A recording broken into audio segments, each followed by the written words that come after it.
Good morning. We didn't decide who was going to open the show. I just decided to do it.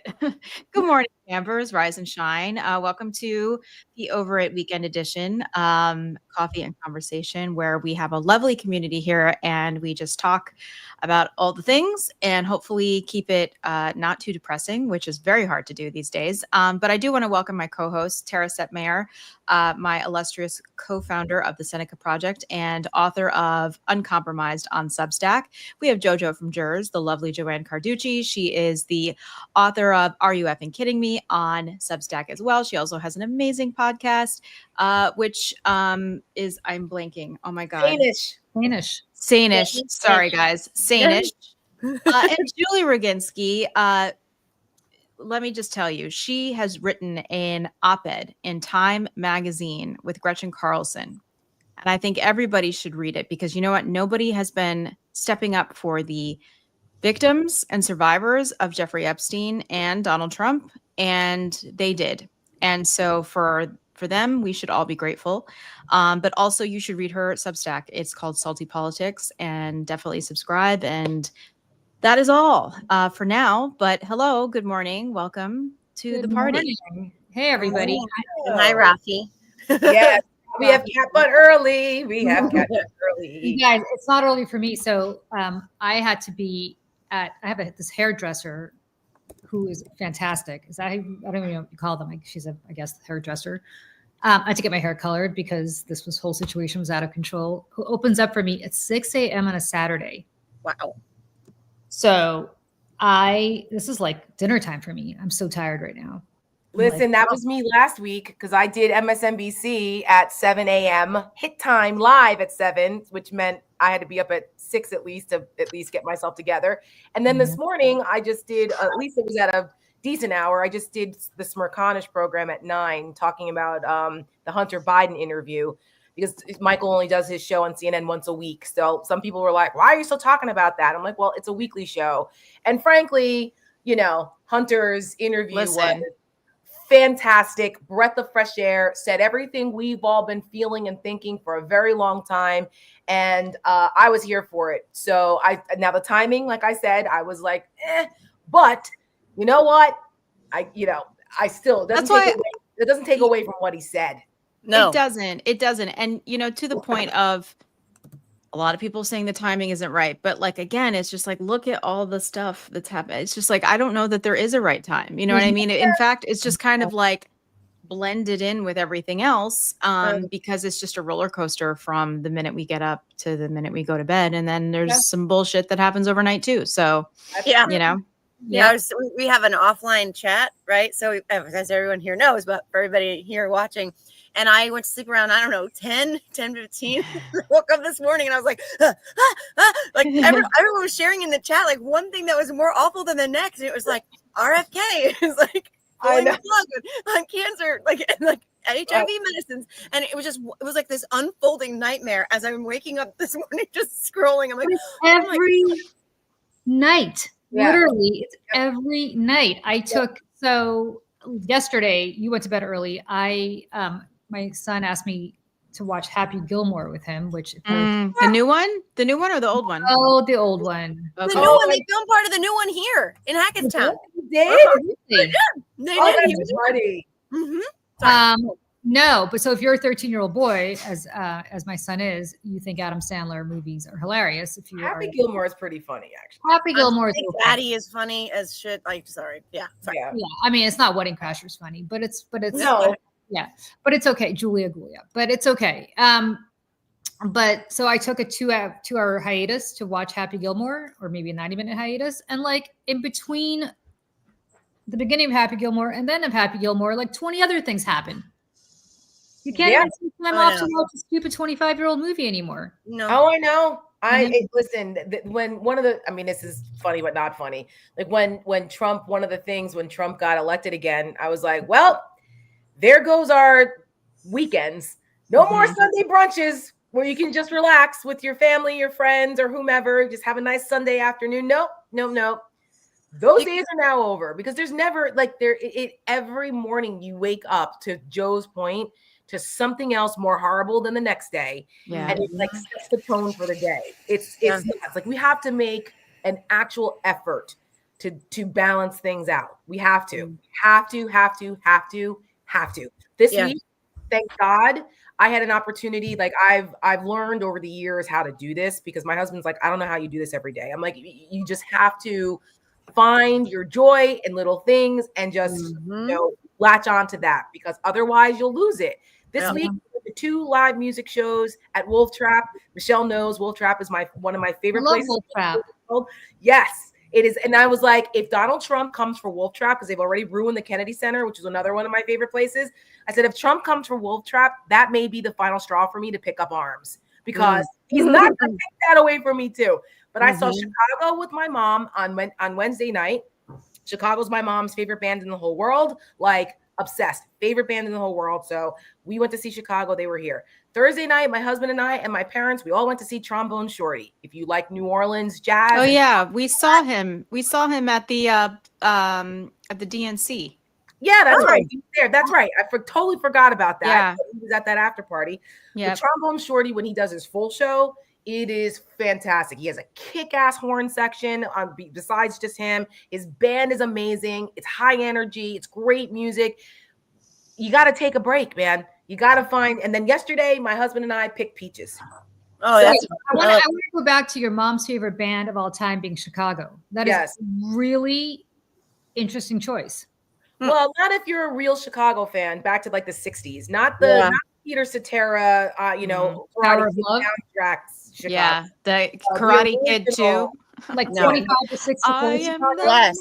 The original Chicago from the 60s and 70s. They are an incredible band, incredible writing, incredible horn section, like runs and stuff. Like the 80s was like, they didn't want to do that pop like rock shit. There was like, if you guys ever saw the documentary on them, CNN did a couple years ago, it's very, very good. And there was a lot of infighting. They didn't like it because they felt that it wasn't their thing, but it made them lots of money, and people that made them introduce them to a whole new generation of people. A lot of bands did that. Like my youth, so like the mid 80s, right? Like the 84 to 88 time period, where you have like a lot of these holdover bands from like Jefferson Airplane, etc., who were trying to make the jump to whatever was happening, whether it was pop Jefferson Starship. Right. I was going to say Jefferson Airplane to Jefferson Starship, and then just Starship. And then it sucked. It was all like elevator music. And you know what? I'm going to state a very unpopular opinion, because everybody thinks this is the worst song in the history of rock and roll. I think We Built This City is actually a good song. Oh, it's a great song. It's listen. I'm not gonna judge. I like that song. I used to get excited when I was 10 and it love to dance in Build This City. I can see the video now. I can do. The video. I know. Yeah, and I'm just gonna say that a lot. Speaking of like Peter Cetera, a lot of the Dirty Dancing soundtrack is terrible.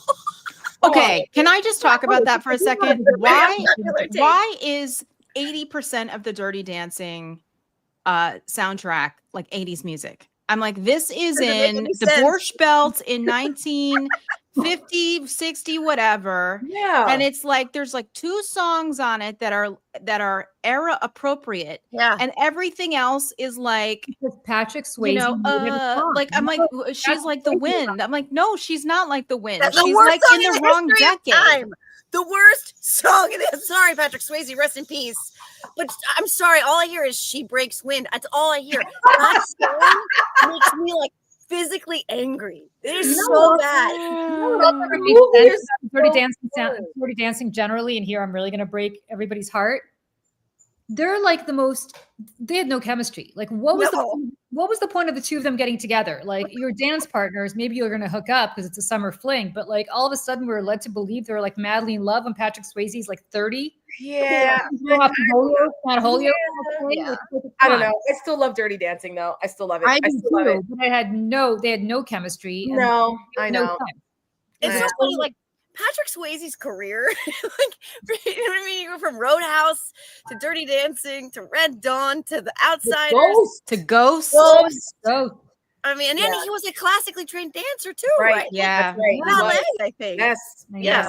What an interesting, like, and he's every dude's hero, which he, deservedly, but he's also like chicks swoon. I mean, that's so sad. He was taken way too serious. I was never into Patrick Swayze. He was never my cup of tea. I mean, I love the movie, but he was never my cup of tea. He was no like Andrew McCarthy. Remember Andrew McCarthy? Yeah. Of course, I saw him at the weddings. But Andrew McCarthy, who lives in my neighborhood, and every time, I think I've said, I'm like, he used to go to my Soul Cycle class on Saturday mornings. I thought about that before all the time. And my jaw. Well, I can't really say my 80s heartthrobs were like, I loved Ralph Macchio from Karate Kid. Oh my God, really? Sarah. I was 9. I was 9. Let me paint the fence. Jersey, you know, he was a cute Jersey. I loved Ralph Macchio, but I also liked Rob Lowe too. That's Rob Lowe, mine. I'm ashamed to say it now, but I mean, and he aged well, unfortunately. He did. Yeah, he's MAGA though. He's like, I know. We're talking 80s MAGA, or is he just MAGA adjacent? I feel like he hasn't gone full MAGA. I don't know. Like Bayo MAGA, but I think MAGA adjacent, but doesn't matter. That makes him. It's like John Stamos. I know, and it also aged. Whoa, stop. Stamos is MAGA. And Vince Vaughn. Did you know Vince Vaughn, Julie? Okay. Hold on. Yes, he is like a big Trumper. Yeah. And I know someone who was at one of the inaugural balls, the main one, the Trump one, and he was very much there celebrating. Like, he is in it, guys. Vince Vaughn, big MAGA. Wait, let me back up. Stamos is MAGA? Again. I mean, he was at Mar-a-Lago, like on stage, listen, I don't know if it's a Beach Boys thing or like what Beach Boys thing? Brian Wilson wouldn't put up with that shit. I mean, Brian Wilson left the Beach Boys years and years ago. Yeah, I mean, Stamos, that also breaks my heart. But I think it makes me mad because they really did age so well. Like, you look at John Stamos now and you're like, aren't you like 75, bro? I don't know. He looks good. He looks better than he looked when he was on Full House. Yeah. Oh yeah, because that terrible hair. Now. See, I'm so Jersey. I think this is a Jersey reference. I don't know that I remember him as Blackie on General Hospital. Yes, in Jersey, you didn't miss. I don't know about you, Tara, but for me and Julie, I did not miss General Hospital. Well, did I tell all my children? All my children. Oh, so you know who my big crush was in the 80s? Speaking of all my children in the early 90s. Rick Springfield, or was he on that other one? He was in General Hospital. You remember Michael Nader, who was on All My Children? He played Dimitri on All My Children. Yes. Maybe. I was talking 30 years ago. I mean, I don't remember. Guys, I'm not joking. So into my freshman year and sophomore year in college, I scheduled my classes around All My Children. I did the same thing at GW. I did the same thing. I would not take a 1 o'clock class. 1 to 2. Totally. Then here's the worst part. Then I reluctantly, because I did not want to miss All My Children, do junior year abroad. Oh my God. And I come back. Oh, that's too much. And I took my General Hospital. I mean, I don't know All My Children. I go, holy shit. Oh my God. That's I don't need to actually tune in because the same thing is happening for the last year. Nothing has changed. And you don't miss anything. You don't miss that. I feel like, wait, guys. Wait, General Hospital, or was it As the World Turns? I don't know. I just feel like so many of my friends have been on soaps, and I'm trying to remember. Is that filmed in LA? General Hospital. Does General Hospital have a character named Jan Spears, or is that something different? I don't remember a character. Anyways, General Hospitals in high school, but I will say a lot of people came out of General Hospital. Blackie, as you said, Stamos, Rick Springfield, Jack Wagner. All I need is more time. Who? Demi Moore. And speaking of General Hospital, and you, Joe, will appreciate this 100%. So when I was at Fox, I did the show Outnumbered, and they had it was 4 women and 1 lucky guy that they would bring in every day. Different. So disgusting. There in the middle. And 1 lucky guy would sometimes, it was like every MAGA, D-list celebrity they could find. So I spent a lot of quality time with Bayo. There's not that many of them. But it was Dean Cain, Scott Baio, and what's his name from GH, the guy who was in the Janet Jackson video. Oh, Anthony Sabato Jr. Oh, God. All right, let me tell you something. He walks in, the nicest guy. There's not much upstairs. I got to be honest. But oh my God, sitting next to him, I was like, he is so good looking. Yeah. It's a good thing because that's all he's got. That's all he's got. You guys my Scott Baio story, right? I think I told you. He also was in that video, who the black model was. What's his name? I can't remember his name, but yeah. Yeah, what's his name from Tyson Beckford, right? No, it wasn't Tyson. It was the other one, the one that played in Amistad. We call him Give Us Free. But he's in a lot of movies. Oh, I'm okay, it's gonna irk me. But that was like his first start as a that model. was a There weren't good dark-skinned video. black models like that back then, and she was one of the first to put him on. So that was a really cool video, right? The black and white video. I remember that video. Yeah, Anthony Sabato Jr. was in it. Skinny when she finally lost all that weight, she was like going off her body and stuff. Yeah. Yes. So God, good old days, the good old days. I told you guys my Scott Baio story, right? I think I told you my Scott Baio story. Okay. Yeah, how my aunt sold him a house and he wanted to give us all headshots and none of us wanted them. No, you told that story? So my aunt was a big real estate agent in LA in like the early 80s all the way through. I mean, until she got sick. But she sold like Pat Sajak a house and all these other people. Like she Another was MAGA. Right, exactly. Yeah, there's a theme here. But yeah, she had like a phone in her Mercedes when we would go out to visit her in LA and stuff. And she sold Scott Baio a house when Scott Baio was still on Charles in Charge, I think, when that was still on TV. And she was telling him, I don't know why, but that all her nieces were big fans. We weren't. I mean, I loved Happy Days, but that was about it. And he said, do they want headshots? And she called and asked us and signed headshots. And we were like, no. So we gave them to her anyway. And we got them in the mail. And we were all like, oh, thanks. Okay. Oh my God. Oh my God. I'm telling you, I think I've told you this, and I'm not going to belabor. I have great Scott Baio stories. I think I've shared some of them, but I will say Scott Chachi, right? Yes. Yeah, okay. Yeah, Chachi and Tony Danza mixed up. He was Chachi, and he was Chachi. awful to Erin Moran right after she died. He's like, fuck Erin Moran. I was like, holy God, she's barely around. Yeah, but anyway, he was the nastiest. Ugh. Like, I'll say this, Dean Cain, super nice guy. Anthony Sabato Jr., I said not much there, but really, really, really nice, like beyond nice, like the nicest guy. Also good to look at.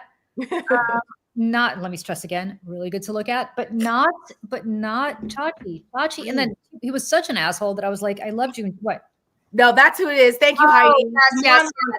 That's right. That's exactly who it was. Yes. Sorry. Yeah, Thank you. Could continue.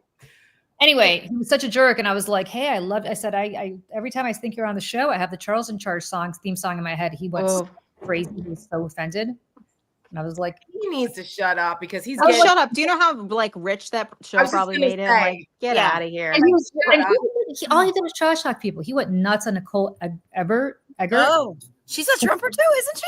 I don't know, but they had a bad hookup apparently. Oh my God. Well, speaking of other people who need to shut up, did you guys see the Meghan McCain stuff? I only saw what you sent because I hadn't seen it organically. For whatever reason, she doesn't I don't know, thank God, but she doesn't pop up in my shit much. I can't with her. She blocked me years ago because I just destroyed her on The View back in 2018. And ever since then, between her and that husband of hers, they're both. Oh God. Yeah. Dominic, guys. Yes, guys. Dominic. Oh my God. Ben Dominic, like since 2020, I've been blocked. And so I really don't give a shit what she thinks. She can fuck all the way off. And so she went after Caitlin Collins. Yeah, I'm pulling your tweet up here. Hold on. My God. Destroyed her. Again, how many times does Meghan have to fucking come back for more beatings? It's just, hey, guys, did you know that John McCain is her father? I know. Wait, I didn't know. And now I had no idea. I don't think she's ever mentioned that. So this is what Meghan McCain tweeted the other night. Caitlin Collins is an absolute imbecile and a pure partisan hack. Have some respect for the two women standing in front of you who are exposing lies, deep corruption, and keeping the country safe. The White House should pull her credentials. This is because Caitlin Collins asked, as she often does, very poignant, tough questions on the Epstein stuff. And the whole like, why is Caroline Levitt and Tulsi Gabbard and those people like making stuff up about Obama and all of that? So it was like all part of that whole thing. And so Caitlin Collins asked a legit question. It was a tough one. And Meghan McCain is going to have a hissy fit. So I couldn't stay silent. And I said, Nepo baby says what? Did I say, oh yeah, Nepo baby says what? She wishes she was a fraction of the journalist Caitlin Collins is. Shut up. Here's a lie. She's just such a jerk. Like that's the thing. It's like sometimes, like back in the day, in the before times, she would say things once in a while that I'd be like, okay, like, I see it. I see why people, maybe she's like a mod, but then she got into her husband and all of that.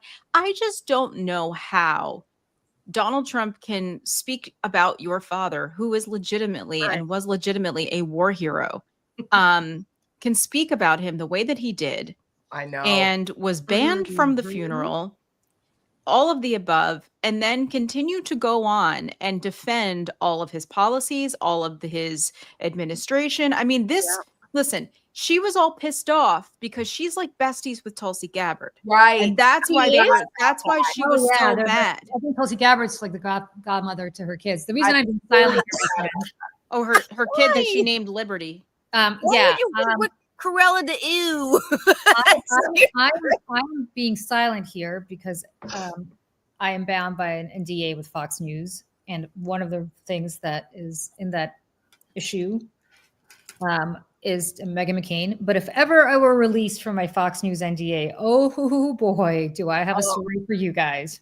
I can imagine because remember, I was up for the permanent hosting spot at The View, and I was one of the finalists, and I lost out to Meghan McCain in 2017. Big mistake, you. Big, huge. Thank you. I mean, listen, that was one of 4 times that I was passed over as a finalist for The View. The final being Alyssa Griffin, which I having known you, Tara, in the last iteration of this whole thing, I cannot begin to tell everyone who's watching here like how angry I was, and I'm not even Tara, but it's just it was just a dumbass choice, and I understand why they made it, but it was stupid. And like knowing now what I didn't know then makes me even more angry about her background and her family and her dad. And Tara, I don't know if you want to explain that to people maybe who don't know. Yeah, I mean, just really quick. I think we've talked about it before, but yeah, we did. But for the new folks, basically, listen, I understand it's a business. And frankly, I think it was a blessing in disguise that I did not get picked for The View more than once. I mean, of course, there's upsides to that, but I also knowing who I am and the fight that we're in and how I fight it, I think The View would have been an impediment for me, given the confines of that show. Now, I love Whoopi Goldberg. We're friends, and I'm grateful for that friendship as a result of me being on that show. And Whoopi's wonderful, and getting to know an icon and legend like her has been an absolute privilege. I love her. And the makeup team is amazing. However, the choice to pass me over for Anna Navarro and Abby Huntsman, and then Meghan McCain. Okay, I get it. She was a bigger name at the time. Her father was still alive. He wanted her to do the show. I understand the business decisions. Alyssa Farah Griffin, the last I know that. Yeah. No, was such a slap in the face for me, because as someone who has been consistent and maintain my integrity as a Republican for all those years, trying to do the right thing and reform the party from within, and called out the bullshit from day one with Donald Trump, and at great cost to my career. I could have been a multimillionaire with all kinds of power and prestige on the MAGA side if I decided to sell out like everybody else. You know what I mean? But instead, I have not. And you know what? It has cost me financially, friendships, all kinds of things to do the right thing. And I don't care. I would do it again 10 times over without hesitation. Yeah. But to lose that job to someone like her, who said it was the honor of her life to serve Donald Trump when she resigned in December of 2020, after all hell was breaking loose. She served as his communications director. Yeah. Her father was a guy named what was his first name? Joseph Farah, okay, who ran a conspiracy theory website called WorldNet Daily. WorldNet Daily employed a guy named Jerome Corsi. Jerome Corsi was one of the first people to go out there spreading the lies about Barack Obama's birth certificate. The first birther people. Wow. He actually got himself imprisoned in Nigeria or Kenya or somewhere when he was over there trying to chase down leads and be on the case and prove that Barack Obama was a liar and was actually born in Kenya.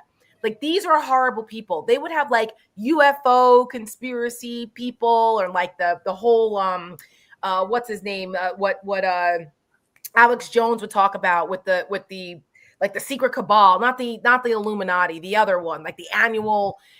The Bilderberg? Bilderberg? Yeah, they would have all of that. Like it was like the beginning iteration of InfoWars and like suicide seeds and like all that nonsense. Chemtrails, like chemtrails. Chemtrails is mainstream now. I know. Chemtrails. They made a distinction. Contrails okay, chemtrails not okay. I love it. know. Tara, I don't know if I told you that I had a boyfriend when I was in my 20s, and this. In my defense, this was a time where I didn't have a smartphone because I don't think those existed yet. I didn't have a TV. I couldn't afford the internet, and I used to steal my neighbor's internet. So I didn't really know what was going on there for a couple of years. This was the and I was a bartender or whatever. So this was during the Bush administration. So like I didn't really think much of it at the time until maybe later on. But he was like all into Alex Jones, and he's not like a bad person. Like he just got really caught up in it. Yeah. And he listened to InfoWars. I remember he used to give me these like drops to put in my water to make them. God, it had something to do with like the pH. Stephen Miller or what? Jason Miller drops? It was like stuff from like the health food store to like something about the alkalinity of your water or something. Yeah. And he's like Bilderberg. Oh, and what was the other one? The Council on Foreign Relations. That was the other one that they were all obsessed with. Yes. Yeah. But anyways, I saw it from the inside, unfortunately, and unintentionally. That's the world that she came from. Yeah. Is that how she got the job she got? I mean, I feel like that may have been the entree into her MAGA things. I don't know who she worked for before that. Like, I think she actually worked with her dad. I need to double check, but there's no way that you go from, because I'd never heard of her, and I've been in Republican politics for 2.5 decades. So it was like, I don't know you. Where did you come from? And there was a lot of people like that. I mean, Donald Trump unearthed a lot of the, he talks about fourth rate and third rate and D-listers all the time. He was surrounded by the D-listers of politics. The best people never got mainstream jobs. So anyway, which is a very, very like mob-like thing, right? You take people who were underqualified and like aimless, and they need they want the opportunity. You give it to them, and then you hold it over their head because they'll do anything you say. That's absolutely right. And so anyway, so it's a long way of saying that, like the last time, like I was like whatever with the 3 other times, but that time was like, wow. And absolutely, Alex, you're right, which is why I say it was a blessing in disguise. Not all money is good money. That's right. I don't know that it would have been, yes, the show would have been a whole different dynamic with me there, but I wouldn't be able to do what I do. And that's why I'm saying like everything that's why your Substack name is so perfect, because it's uncompromising. It's true. At the end of the day, like when we're all facing our maker and we're facing our legacy and our choices, you know who you were and what you did and the principles that you stood on and that you carried that through your entire life. And I was eating Starbucks. Sorry, Rose. So I was eating a kale mushroom bite because they're delicious. And I'm just continuing them because Starbucks is getting rid of most of their food, but that's fine. Oh, they are? Yes. Oh my God. They can't get rid of the egg white spinach feta wrap because I will. That might be on the chopping block. They've decided. I know we're squirreling here. Okay, it's Saturday morning. It's Saturday. So they've decided, according to their CEO or whatever, to streamline back to their origin story of being a coffee shop because they think that they've watered down whatever. So they're getting rid of like most of their food menu, and that's very stupid. Mushroom egg white bites that they're delicious, by the way. Yes, I love their egg bites, and they're gone. They're gonna go. That is so stupid. When I was gluten-free for a couple, like a year, I went gluten-free, and like there were certain things that I used to love to eat in the morning, like I'd grab a McDonald's, like sausage wrap or whatever, and I was like, there were things I couldn't eat anymore, but I could eat the egg bites, which were way better for me at Starbucks. So I could get my coffee and get the egg bites and feel protein. Well, that's the thing, and I don't know about you. I don't have any Starbucks in my neighborhood, but when I did, if I was in a hurry and I wanted to grab something and I needed food, I would choose Starbucks because I knew that I could get the spinach feta wrap and I could order it on my phone and I'd go in and I'd go get it. Yeah. That's my daughter's favorite. You're telling me that there's no Starbucks by you in New York City? No. What? But you have other coffee shops though, right? Yes, and they're all independent. And like, listen, I don't want to tell people where I live here, but I live in one of the last little pockets of New York City and Manhattan that is untouched mostly by chains. It is amazing. When I walk out my door and I walk down the street, I got guys hanging out outside the bodega playing dominoes. I got some lady over here selling, the little ice things and mango on a stick. And everybody knows everybody. And there's restaurants and coffee shops everywhere. I love my neighborhood. I never want to leave. And I have to walk probably 10 to 15 minutes to find a Starbucks. What? That's Yeah, but Michelle lives it. It's worth it. I know that's a great neighborhood up there. I love it. I love it. It's like I feel like I live in like a Nora Ephron movie. I prefer an independent coffee shop any day. Like, and I'm surrounded by them. What's good about Starbucks is that they have drive-throughs. So exactly. And down the street from my house, but I have to tell you, I've saved a whole lot of money since I bought my Nespresso machine. Right. I don't go there anymore because I go there like, I don't know, once a month now. Yeah. And it's the grab. $7 adds up every day. Oh, you put that money in like a cup and then go on vacation with it. Well, yesterday morning, I made the pistachio vanilla. If anybody who has an espresso machine, it's like the fifth coffee machine I have in the house. And my husband is like, "Oh my god, I buy another." I know you do have a lot. You have like the French press. You have the drip. You have the thing. Yeah. Yes, and I have a little coffee station that I love. I have my little coffee thing. I have Guys, I have to tell you, when I stayed at Tara's house for a few days, her guest room had its own bathroom, which is like luxury. And I walked in and she had set up a coffee station in the room and everything was so beautiful and so nice. And I just wish that I had that kind of room to go. Oh my gosh. Well, listen, but it was so lovely. But the coffee station itself, like in my room, I was like, that's a hotel, man. I know, but it's like she understands the value of a morning cup of coffee. We travel with a single cup Keurig. Because, oh my God. Yes, because I got it on sale for like $39 one time. They had like a flash sale on the Keurig things. So it was like the single one. And so we travel because, my husband and I do a lot of Airbnbs or we go down the shore or whatever. And I'm like, I can't risk not having coffee. And then I would bring it, like if I would stay in New York and instead of like, if there wasn't a coffee machine or coffee maker in the hotel room, I was like, I'm not spending $8 for a cup of coffee, or if I don't feel like leaving the room. So I have my little coffee thing. I'm obsessed. And if anybody watches Vic DiBitetto, the comedian, oh my God, he's the guy that did Bread and Milk. Oh my God, Bread and Milk, gotta get the Bread and Milk. You guys have never seen him? He's hysterical. He's from Jersey. I'm gonna send it to you, Joe, because you'll love him.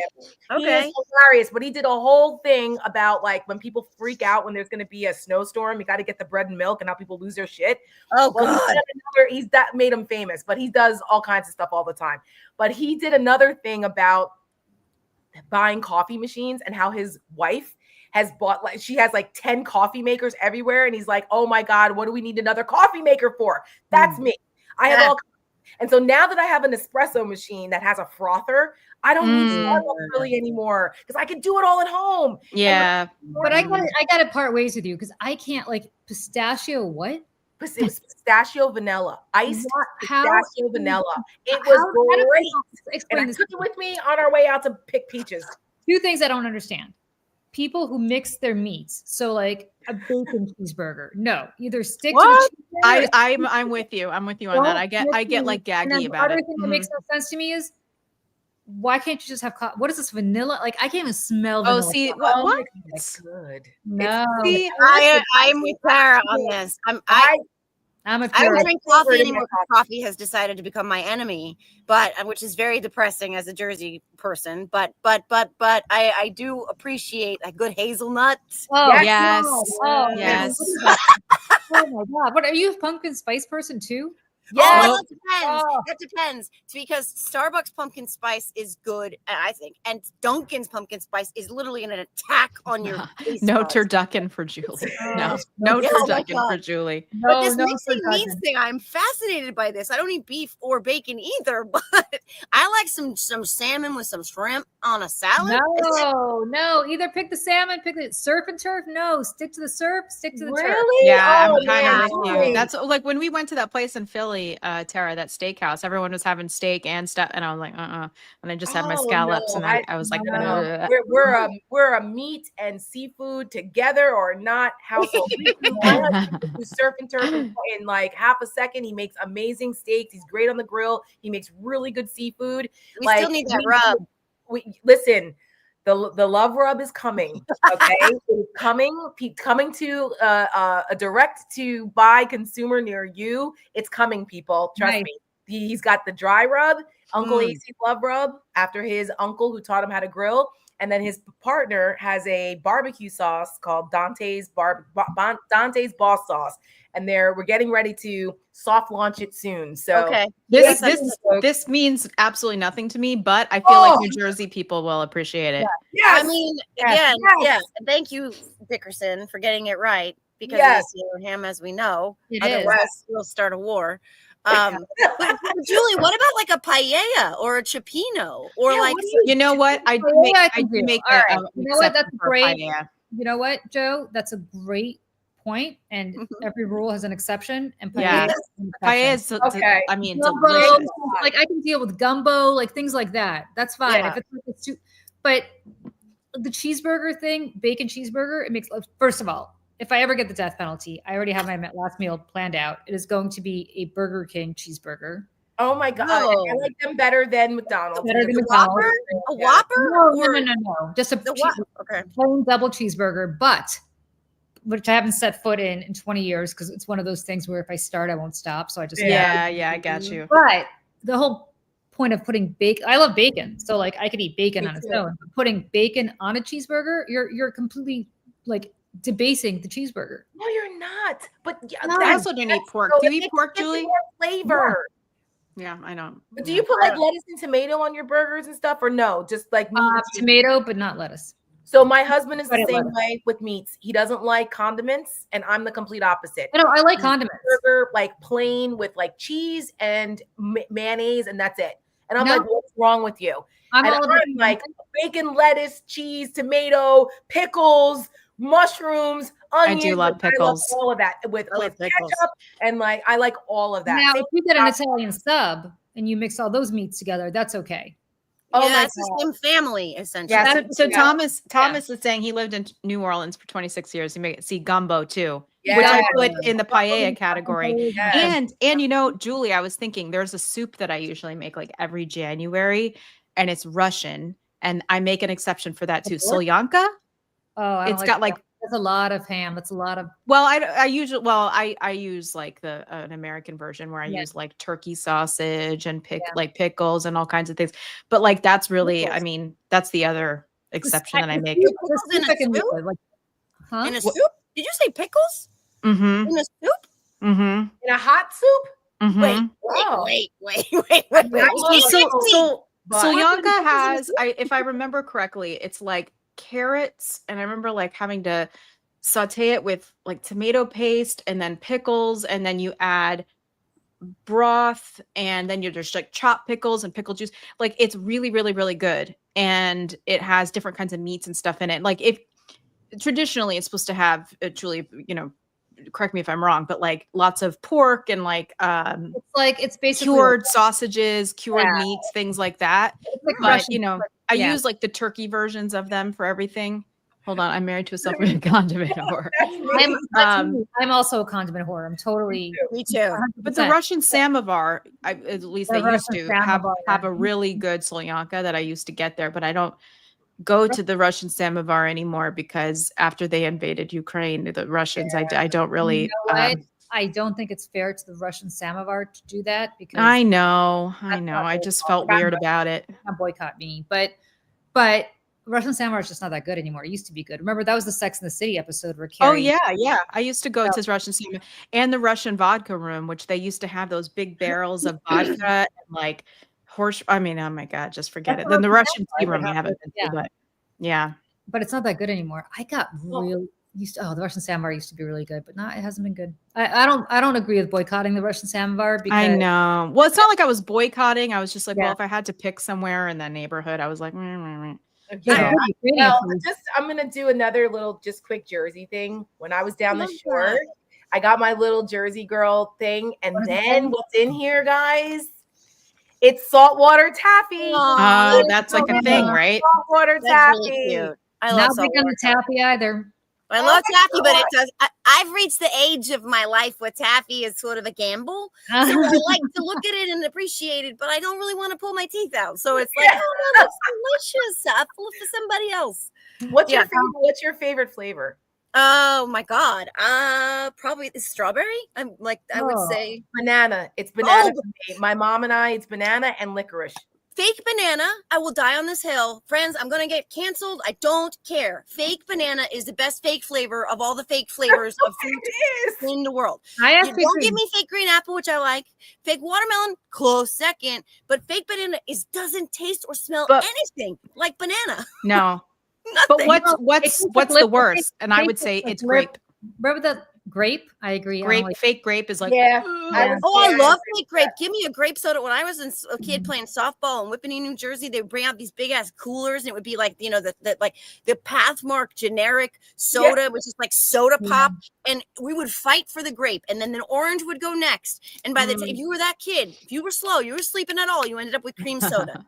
You cannot sleep when you're walking home with cream soda, which is fine. It's a place in the world for cream soda, but grape was always first gone. I have a Olipop banana cream, by the way. If you haven't had, it's very, very good. I still need to get into the Olipop. Oh, so good. Again, much like hazelnut and pumpkin spice, why can't you just drink your normal club soda without any flavors? Oh my gosh! Why are you so against Julie? Remind me of like you're probably like my grandma believed the only snacks we could have in our house were those Nature Valley granola bars, the crunchy ones. Like, is that those are bad? I love you, Julie, but like we got to branch out a little bit. Life is too short. It's not a health thing. My God, the stuff I just talked about how I love putting bacon in my body. It's not. I just don't like flavor, like fake flavor stuff. Like, okay. What about birch beer? Because I love birch beer. Is I love birch beer. That's really good. Root beer. Love it.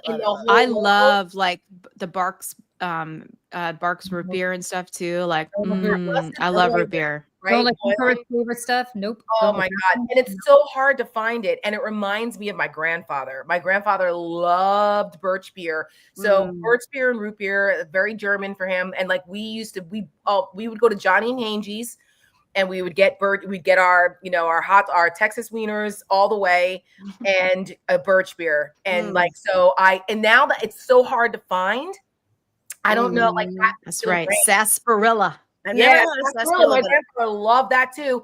But it's so hard to find now. So if I'm somewhere and I see that like as like almost a novelty, I don't care if it's $10 a bottle, I'll buy Boiling Birch beer because it's good. It's made with pure cane sugar. It's one thing I agree with Trump on, which isn't even really Trump's thing. He's just saying it's Maha happy. Yeah. Well, also because of the sugar lobby in Florida is really what it's about. Yeah. But anyway, so birch beer. I will throw that out there because I'm not a big soda beer.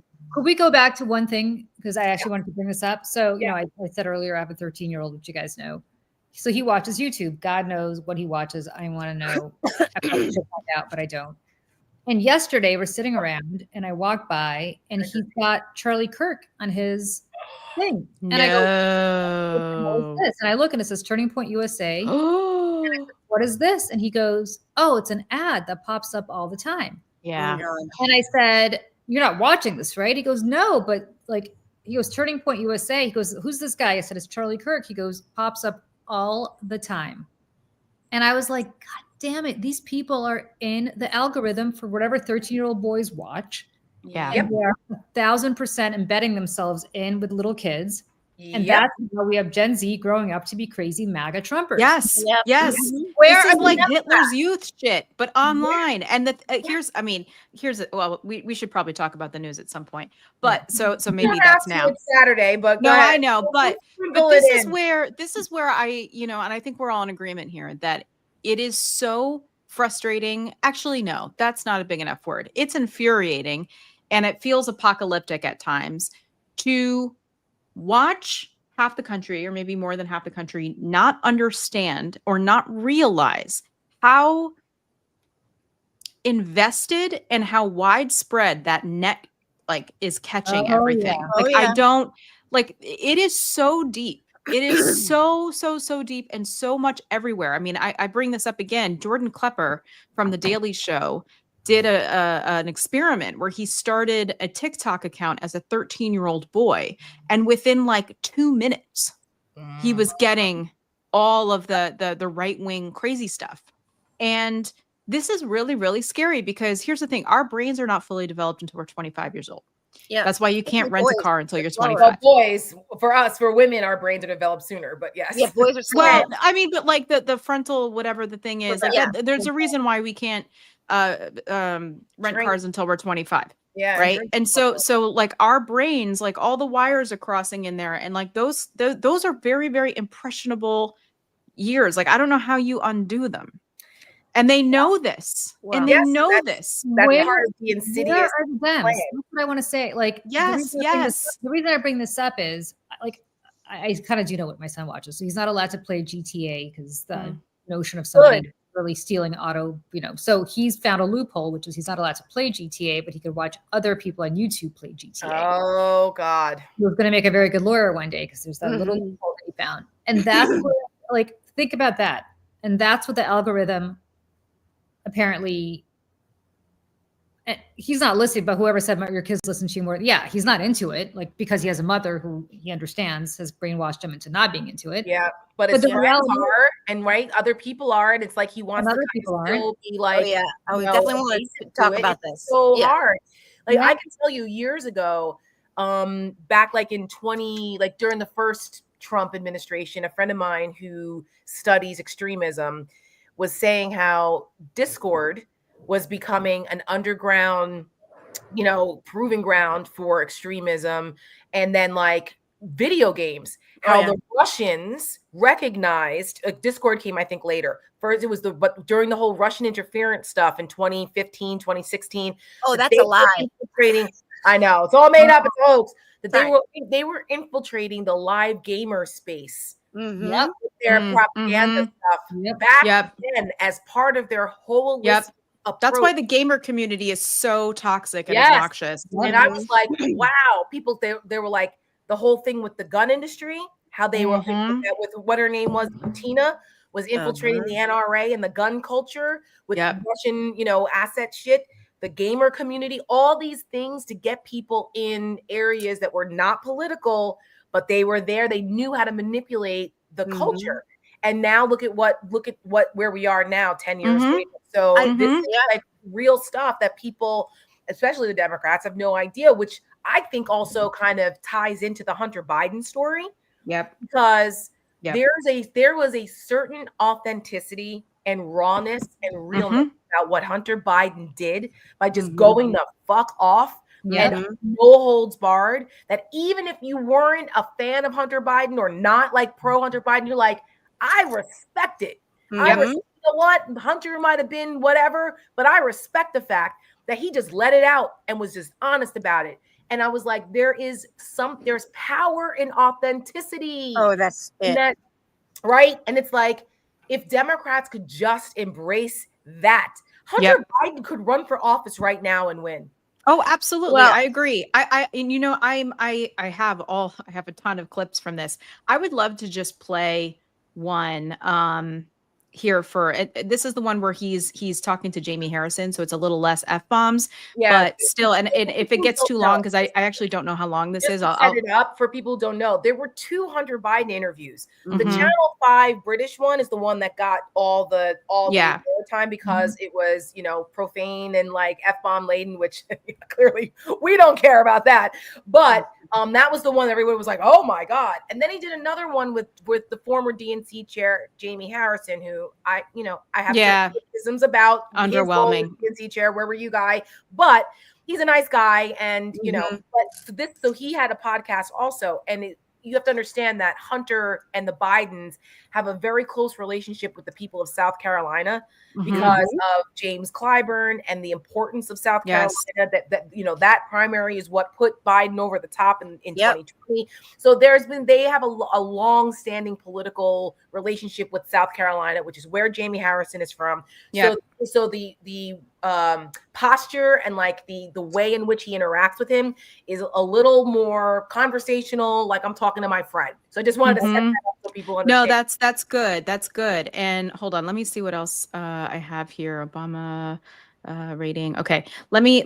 I have a couple here. So let me just play one really quick of Hunter talking about Kamala Harris and the decision to for her to be the replacement and all of that.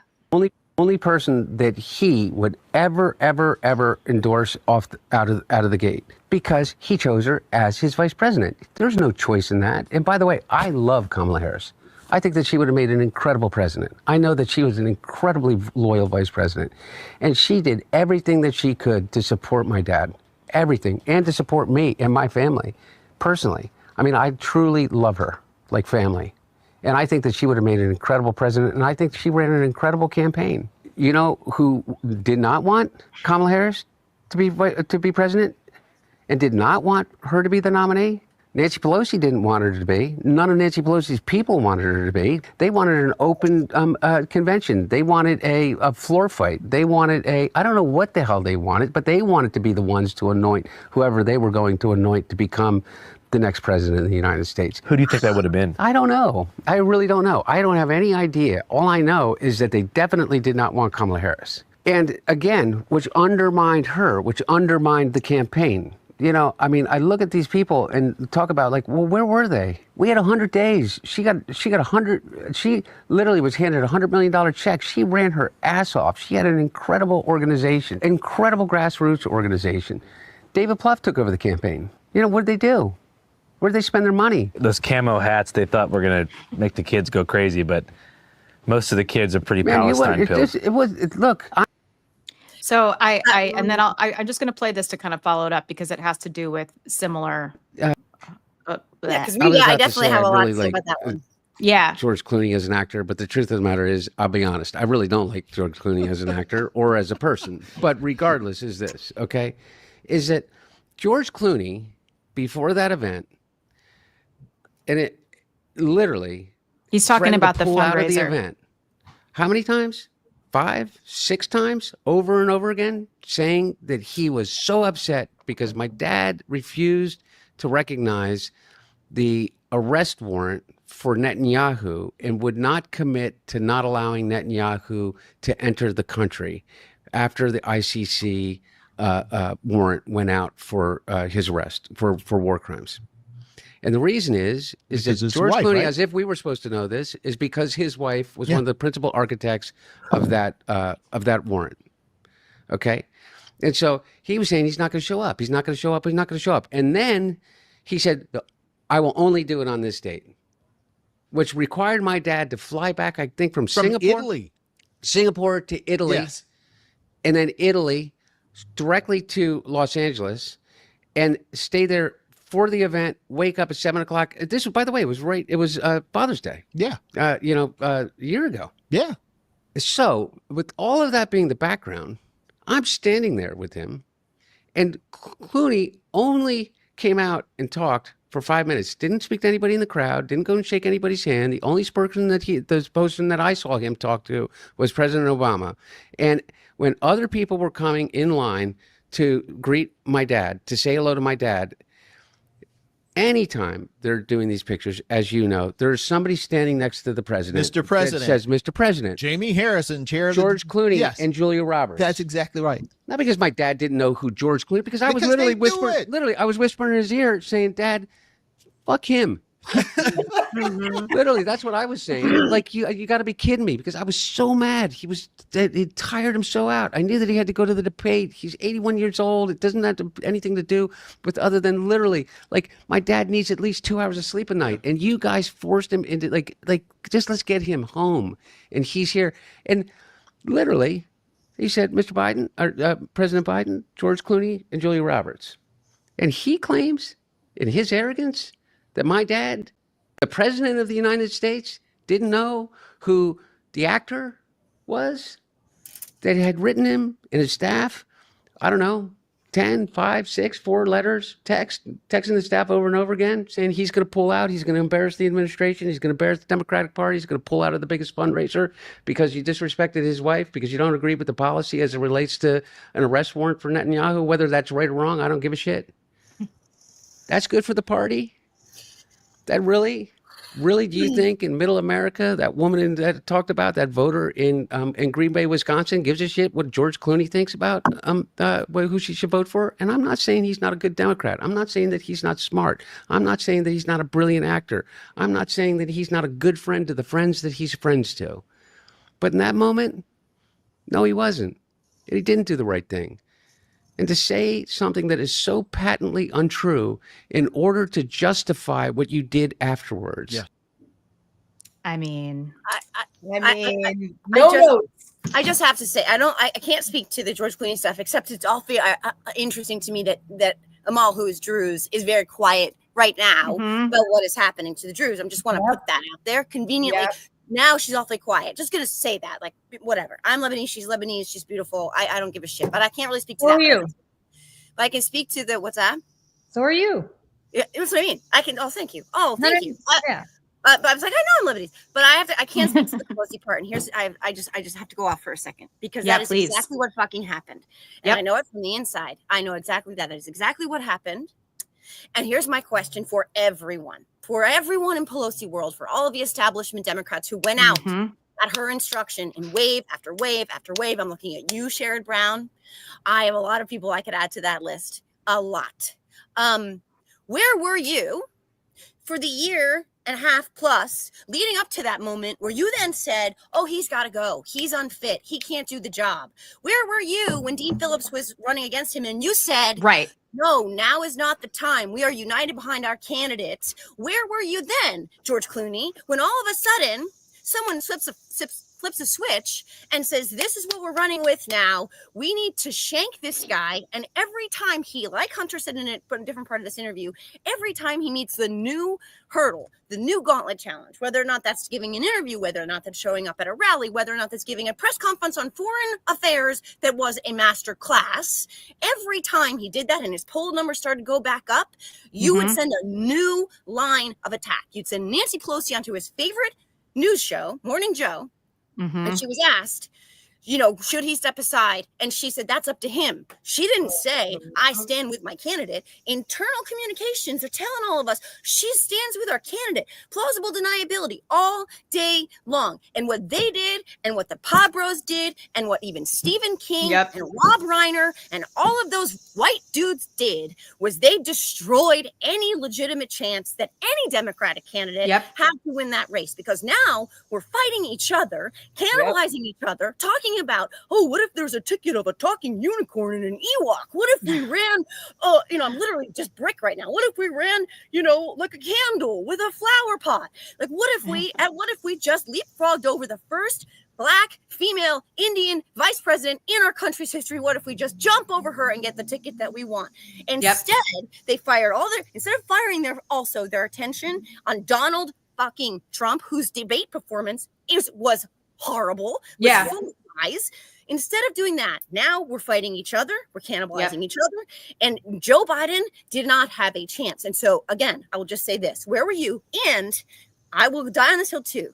What Joe Biden did when he stepped aside and endorsed Kamala was an act of bravery, an act of courage, because he saw that they were not going to stop. Selflessness. He knew that his shot was gone. They were not going to stop. So he thought, if we can get them, pressure them to coalesce behind one person, one fabulous, incredibly talented, eligible, wonderful person, if we can get them all to coalesce behind her, then we have a shot. But they didn't. They still dragged their asses. They still fired at each other. They still played these stupid games, and it cost us everything. I'm sorry. I want to add. Don't be sorry. Don't be sorry. You're right. Not sorry. You shouldn't be sorry because you're absolutely right. I want to add one thing to this, and Tara, you're a former staffer, so you'll agree with me. The one thing that Hunter did not do that he should have done is based on what I just heard. I had not seen that clip before you played it, Michelle. I'd heard about it, but I hadn't actually seen what he said. Is that you mean to tell me that the staff of the White House, the president's executive staff, is letting a fucking actor, Dad, dictate to you what the president's schedule is going to be? Yeah, right. And nobody is saving criticism for them? How in the world do you say to George Clooney, and this is the message that should have gone back to George Clooney, not directly from the White House, but through intermediaries, whoever George Clooney's Hollywood intermediary was, and I'm sure there's probably 5 of them. right. George, the president is going to be in LA on day X. On this day, right? Whatever Julia it is. Roberts is available. So are the 5 other people that we need to be in LA for this fundraiser. You could be there or you could not be there. Yeah. That is your choice. If you'd prefer to do a fundraiser in New York when the president's going to be there on X day +5, you could do that. But I will tell you right now that if you ever hijack the president of the United States again, you will never get a fucking phone call returned. Yep. Your wife is not going to be appointed to any commissions, and you will be persona non grata with this White House. Now, you could take your chances with Donald Trump. Get the fucking line. I have had to deliver that kind of message to people all the time in my 30 years in politics.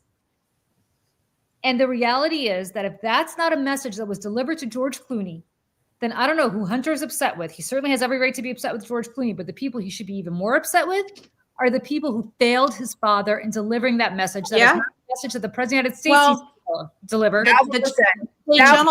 The Channel 5, and again, there's like a bajillion clips I have. I'm not going to play them all now, obviously, but I mean, he name checks Anita Dunn.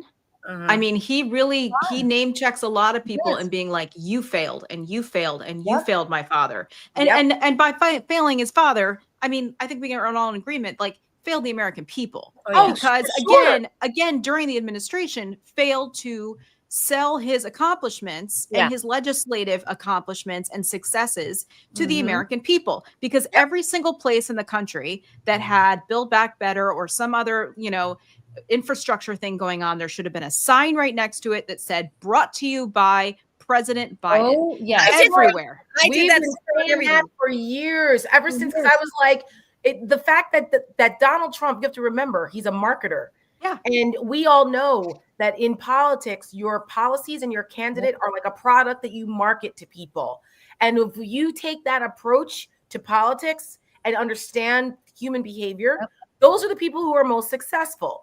Donald Trump, for all of his flaws, understands how to market. So he put his stupid, obnoxious name on everything, even things that he shouldn't have taken credit for, because people associate it because they don't think, too deeply oftentimes. Our attention spans are short. So you have to take advantage of, Donald Trump gave me a check during COVID. Right. No, he didn't. Even though he voted, that check. It didn't matter. People know that his fucking signature was on that check, and they delayed relief to people in order to get that name on the check. And there was a reason. They did the same thing with anything that Donald Trump did. It was brought to you by Donald J. Trump. When President Biden didn't do that, because again, he was too genteel, he was old school, it was unbecoming to be too, self-promoting. That was the politics of yesteryear, and that's why people the politics of yesteryear, because and the other thing that they completely messed up on is and this is why it drives me crazy. You have Karine Jean-Pierre. Run her out of town on a rail. Horrible press secretary. Sorry, Jen Psaki, love the show on MSNBC. Horrible press secretary. And I will tell you why. These people are standing there fighting with fucking Steve Ducey, trying to score points with him. You know why? Because they were looking for their cable news show. Well, Right? that, yes. And book deals. And book deals. What they Exactly. didn't do is stand up there instead of fighting with Steve Ducey and allowing him to set up straw men that they then had to shoot down. Why would you even allow somebody to set up a straw man like that? Is they should have said, hey, as opposed to we passed an almost $1 trillion Build Back Better plan, whatever the fuck name they called this thing. Sorry, Dad, again. Terrible. They should have said, hey, Pennsylvania, Northampton County, Pennsylvania, the swingiest county and the swingiest state in the nation. Hellertown, Pennsylvania, the swingiest town and the swingiest county in the nation.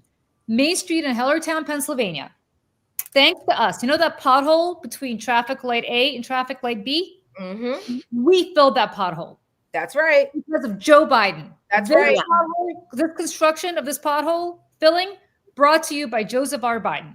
Yes, and I tell the story that a week after the election, I spoke at the Jefferson Society in Erie, Pennsylvania. Oh God, yeah, Okay. which they still have not put on YouTube. Yeah, they still never put on YouTube because I fucking ripped the balls off of Chris Matthews and David Urban at that day. That was a whole thing. But anyway, so I had to drive from Buffalo to Erie and drive down that corridor there, and getting into where they put us up in a hotel that's right on Lake Erie, right? That's Lake Erie right there, right? Yep. And so as you're driving in, that part of Erie is in redevelopment because it's one of the old places where is old Rust Belt areas that have fallen into disrepair because so many of the companies and jobs and factories left, but they have a whole new medical reinvestment there, University of Pennsylvania Medical Center and all this kind of stuff. And they're trying to bring jobs back to Erie. Well, guess what? Their entire lakefront area is being rebuilt because of the Build Back Better investments to improve the infrastructure there. And so I'm driving through and I'm seeing all these construction projects and this revitalization of the lakefront area of Erie, which is an economic center for them. And it doesn't say one thing about Joe Biden's infrastructure bill. It just says brought to you by the Build Back Better or something. Right, which people don't know what that is. What the fuck that is, okay? No. Who to give credit to. Right. Well, and I was so fired up about this because I'm like, here is a perfect example. There's that county was part of those swing districts that Biden needed that he won the first time and lost this time. And I thought to myself, thanks to Joe Biden, your city is being revitalized here and is bringing jobs and money back to it. And you guys voted for Donald fucking Trump because they did not give credit to Joe Biden where it was due. And I said, this is what right here, a microcosm of where the failure was in so many things and all the successes that Joe Biden had during his campaign, during his presidency, that the Republicans could actually turn around and say that we were worse off under Joe Biden. So Tara, I think you are absolutely 1000% right. And what I want to happen now, because we can't change that, right? We all know we can't rewrite what happened. But what we can do is take what you're saying, what we learned, and change it, right? We can correct it. But instead, what is happening right now, and this is where I get frustrated, we all get frustrated with the Democrats, and why I think that they're missing opportunities, although there are some who are better than others, and I think we should look definitely at the silver linings out there too. But what they need to do now is the exact opposite, right, of what you said in a way. Now it is incumbent upon them to lay all of this at Republicans' feet.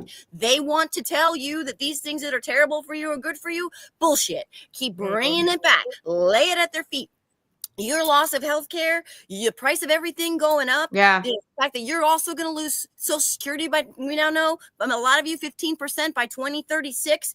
All of this is the Republicans' fault. They wanted to take credit for the wins that they didn't get, and they were successful at that because they do things. They were shameless in stealing it, but the Democrats were not good enough about going on offense and talking like Hunter Biden and making sure it was clear who was responsible. So they did that then, and now they're to shirk their own accountability for the things that they have done to the American people. And the Democrats have to keep putting it at their feet. We have a recess they ran into because Mike Johnson didn't want to deal with having a vote on the Epstein files. Also and Mark Wayne Mullen, whatever his fuck name is, to run Mark Wayne. Donald Trump to provide him more time to do what he's doing right now with Ghislaine Maxwell and fucking Todd Blanche, which is disgusting. I'll be writing about that on my Substack today. So in what some of them are doing with this recess, some of the Democrats, Chris Murphy, Maxwell Frost, etc., Jason Crow, etc., they are going into red and purple districts during this break, and they are saying, we're here. They ran away. This is what they did to you. This is why this toy costs more, why your kid can't get a Tonka truck, why you can't buy a car or a house. Here's the truth about inflation. Here's the truth about the tariffs.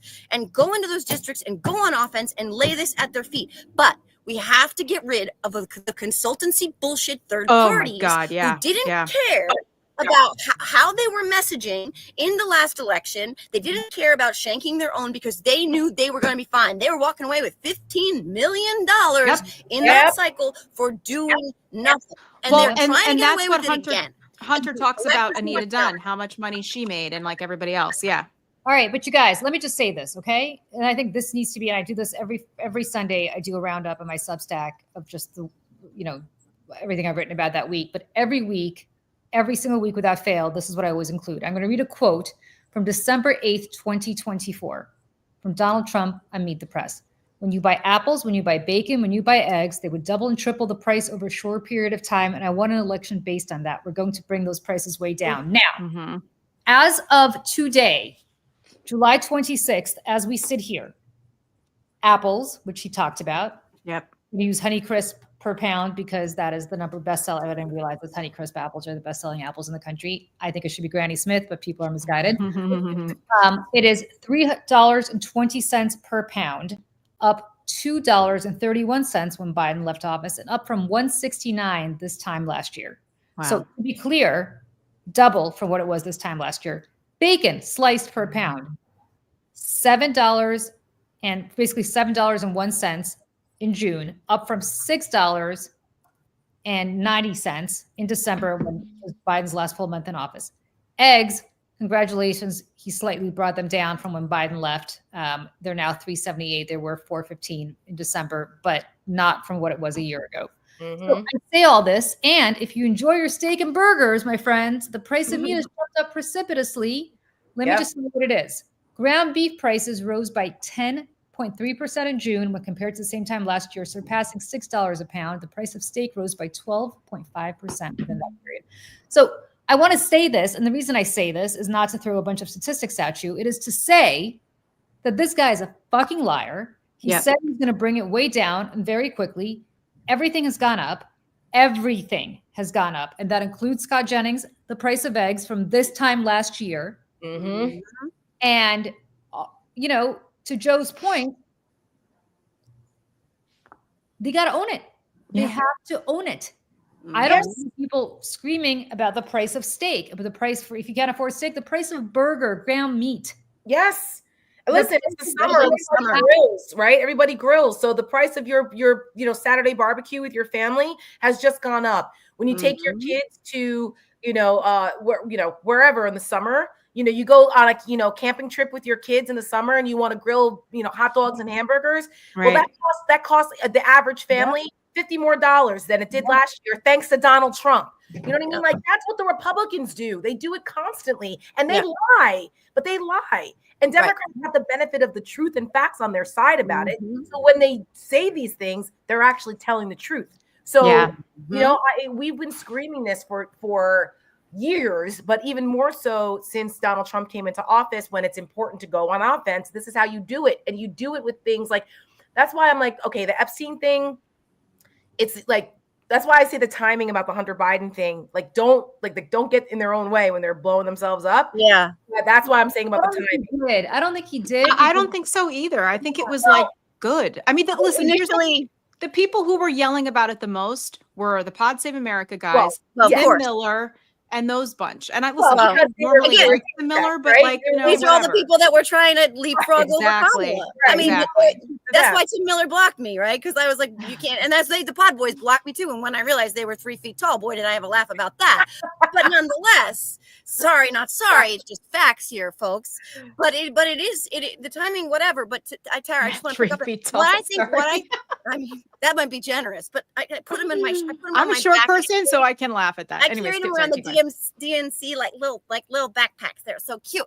But Tara, I think the timing thing. I think that is interesting, and I think that I agree with Tara and I are aligned on this. And but what I will say is that what I think the Epstein thing does is it gives us a vehicle that everybody understands. Yeah, right? They understand this is well said, Joe. This is blatant corruption on its face. We're talking about a convicted, horrific child sex trafficker monster who they're now making deals with and giving limited immunity to because his name is all over those files. We know that because his attorney general told us that. His own people were not making this go away. So what you do is you take this salacious thing that everybody understands and you put on top of it, you piggyback on top of it, how this exemplifies how much corruption there is and how little he cares, not only about you, but about your children, about children everywhere, about morality, about decency, and you couple that with all of their policies,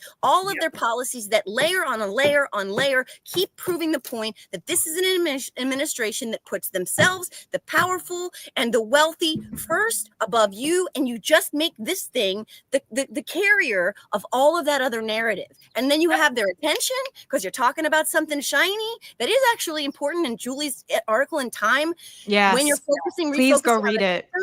So important. That is important. But what the real crux of this opportunity, and I hate using that word, is that it gives the Democrats a chance to say, see, look, this is a person who doesn't give a shit about you. This is a party that ran away instead of dealing with this issue. But they're also running away from the fact that the big billionaire boner bill, beautiful bullshit bill is bad and you all hate it when you know what's in it. So I think that the Epstein thing, I don't really want to focus on it because you can't, but you also have to utilize it to carry the really more pressing and important stuff as it pertains to elections. Yeah. Well, and sorry, go ahead. I'm going to say the simple nexus, which is what we did at Seneca with the big, beautiful betrayal, right? Is what we call the ad, is that you just take the nexus of that Donald Trump is lying to you about this. Mm-hmm.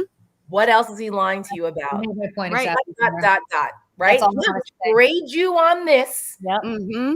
What else is he betraying you on? And that opens the door to say ... which is, what we've tried to do and trying to get the Democrats to also tie them together. They still are struggling to tie it together because while everybody's talking about Epstein, the shit is still happening with what the Trump administration is doing to everyday Americans in their lives. Which and also, so JD Vance is on the road trying to sell it. And I just wanted to tell people, if you don't know this is an Emerson poll that just came out. JD Vance in a hypothetical 2028 general election matchup, he is beating Newsom, AOC, and Buttigieg. Not by a lot, but he is. And that should scare the shit out of all of us. And I mean, there's so much more there. And again, we should be out there reminding the American people what a misogynist he is, what a weirdo is, the fact that he has no moral center. He's newly Catholic. He's newly a Trump supporter. He has spent his what? He fucks couches. That too. And a lot of his just asking the question. People are saying, well, a lot of people are, I mean, he's a weird guy whose life has been funded by a billionaire, Peter Thiel, who owns a company that wants to surveil all of us, that has all the data that was collected by Doge. I mean, here's the thing. It all is so widespread. And I say all that because it does actually matter. And I think that this Epstein thing is so widespread beyond Donald Trump, beyond and I think that there are so many people.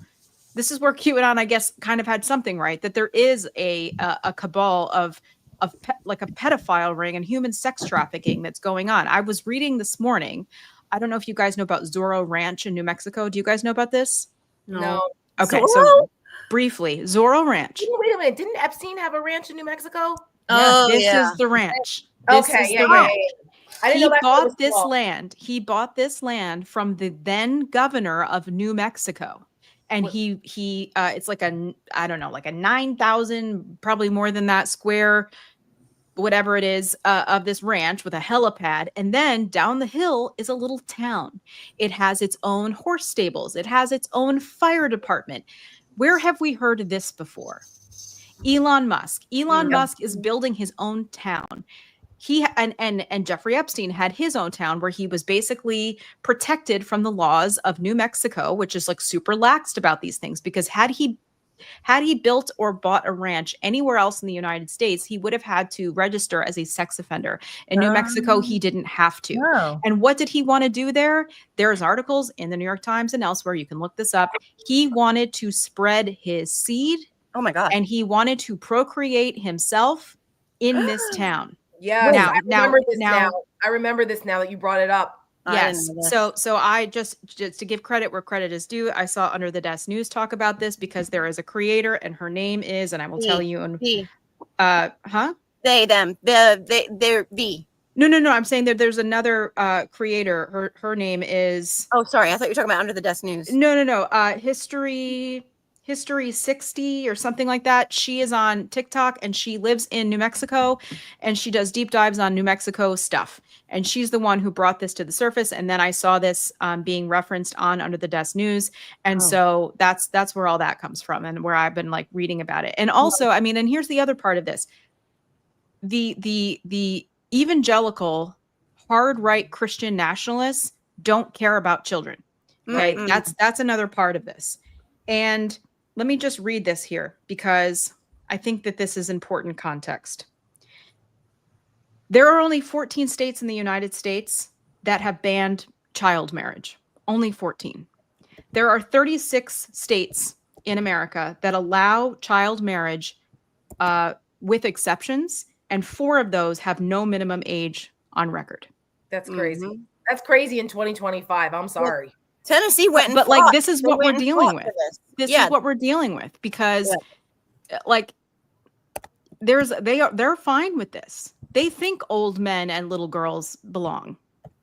There's a lot of that. That's another, why they'll force a 10-year-old rape victim to carry the byproduct. They think it's fine. It's biblical, you guys. That's the thing. These are people who look at the Bible as the word of God. And if it was okay for Jebediah back, whenever to marry his slave girls when they were 10 and he was 87 and have, and when he lived to be 458 or however old, they think that he lived to be, then that's okay. But I will tell you this, speaking of the Old Testament, there is Proverbs 3:5, trust in the Lord with all your heart and do not lean on your own understanding. That is what Donald Trump is mandating that his supporters do. Do not lean on your trust in Donald Trump with all your heart and do not lean on your understanding. That is actually what my Substack tomorrow is about, because the reality is, who do you love unconditionally? Have you ever met anybody who loves somebody unconditionally that they've actually never met? Like, yes, there are little girls who love Taylor Swift unconditionally, but when you grow up to be an adult, you don't love people that you've never met unconditionally. These people love Donald Trump so unconditionally that they put faith in him in the same way that the Bible prescribes that you put faith in God into. That is fucked up. They were told. This is why it's so blasphemous that these people who claim to be Christians are idolizing Donald Trump. The Bible also warns you against false prophets. Yeah, right. False witness, and this is where they cherry pick whatever they want. Right, like it says, like even beware of even the very elect will be deceived. Like there's so many things in the Bible that point to everything Donald Trump is that you should not be worshiping. That it's like. So that part doesn't matter, but you're going to do the other parts. Like he's a Cyrus and all this crazy shit. And you're going to have, golden statues like him. What happened to the golden statues at Baal? Like, I don't understand. They just don't, it's incongruent with what they're supposed to believe as Christians. And yet here we are. That and there was a poll out before the election last year. I don't know who did it. Maybe it was Fox actually, where they asked Republicans like, "Who do you trust?" Right, and they were they put Trump over their own family.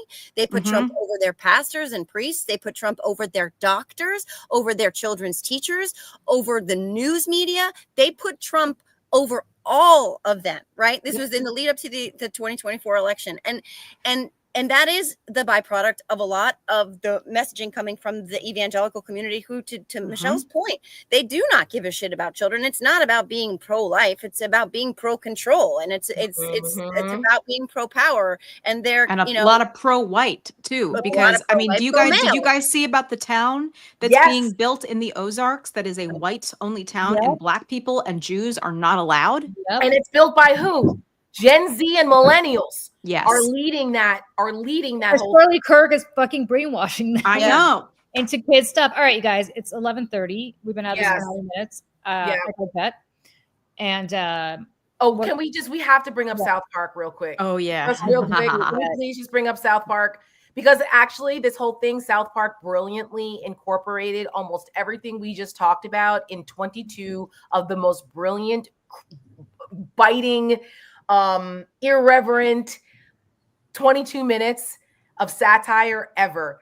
And let me tell you what, even all the way down to the obsession with Jesus being in this, foisted on people in schools and their kids, which was like kind of the crux of the whole episode. But they went after Trump, Epstein.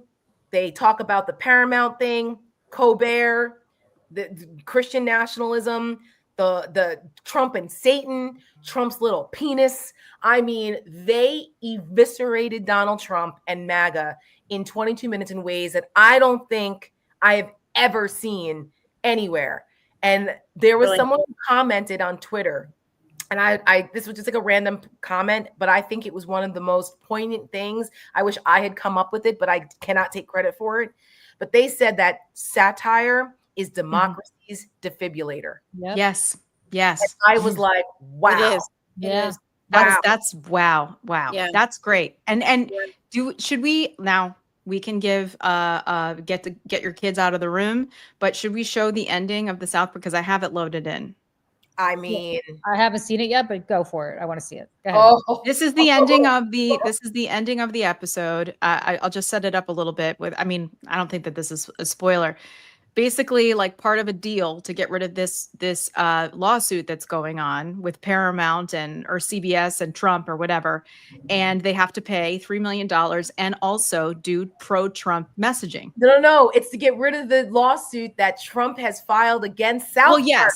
Yes. People in South Park are pissed off that Jesus has now been foisted on their kids in school. So they say, hey, Trump, we voted for you and stuff, but this is bullshit. What are you doing? Right. Trump, they make fun of Trump throughout the whole episode of being litigious. He's suing everybody.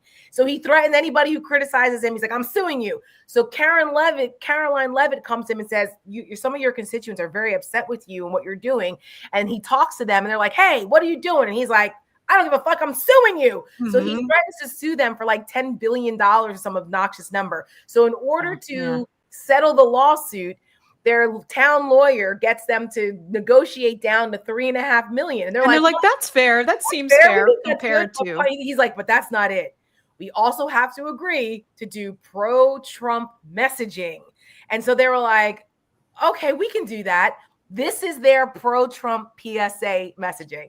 That's why it matters. Hold on. So who walked through the desert for you? Who survived the wilderness and gave the ultimate sacrifice?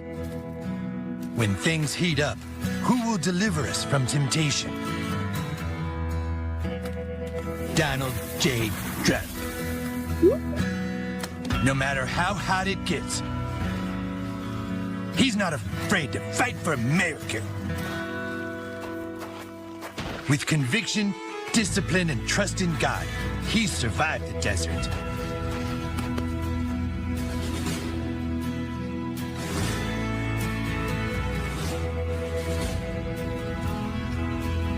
I'm Donald J. Trump, and I endorse this message. Trump.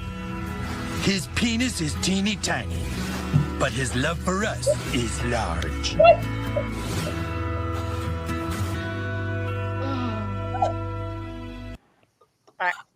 Oh wait, and then it's a take on the the Jesus. Oh, thing. Jesus Oh commercials. God!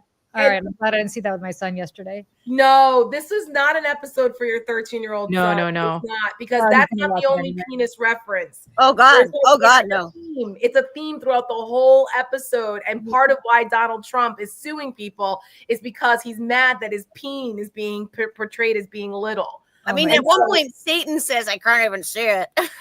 Right. Like Let's put that together. Yeah. All right, It's guys. also deliberate. So Anyway. there you have it. Amazing. All right. I just want to say one thing before we go. So, as you know, Trump is trying to do all of this complete and utter bullshit, trying to absolutely pretend that there's something to this Russia hoax. Oh God, yeah. So I got really pissed off. Olga Latman, who some of you may know, I did a show with on Thursday. She's a Russian expert, even more so than I am.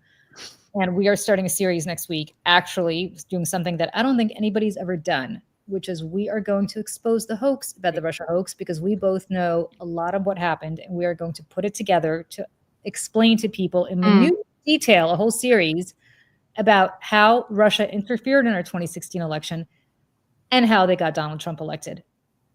So fuck you, Tulsi Gabbard, because unlike you, neither of us is a Russia stooge, and we're not going to cover this shit up the way you want to.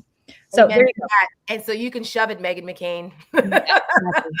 Yeah, Stealing for your Russian fucking asset. yeah, bitch. exactly. Well, if you recall, her father was a big Russia hawk until it came time to cave and vote for who Putin gave the Order of Lenin to for Secretary of State. But that's neither here nor there. That's another conversation. Yeah. But anyway. All right, guys. Well, I want to thank the 12,000 people who joined in to join us this morning / well, I guess, it is still morning. I'm like, what day is it? I have no idea.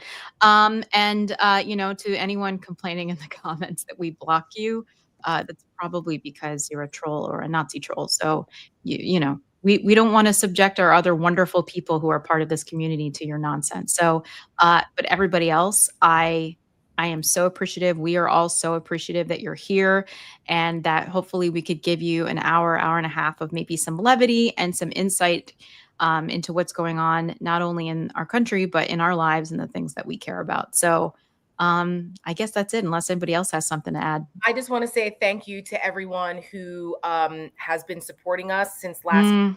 We got a lot of new supporters for this project, and I just want to say thank you guys so much for that, because your support helps us continue to create new content and go on offense. So thank you to all of the people who are new supporters of Seneca Project. We really, really, really, really appreciate that, and thank you. So That's because Michelle created an incredible ad, both of you did, that deserves everybody's support. Mr. Rogers is amazing. 100,000. More to come. The more support we get, the more we can do. That's true. We need, guys. So We need to lift all boats. Truly, truly, truly. Yep. We need to flood the zone with our own good shit. Yep. So, Yeah. Thank you. So anyway, Everybody. Bye. Happy Saturday, everybody. Bye. Bye.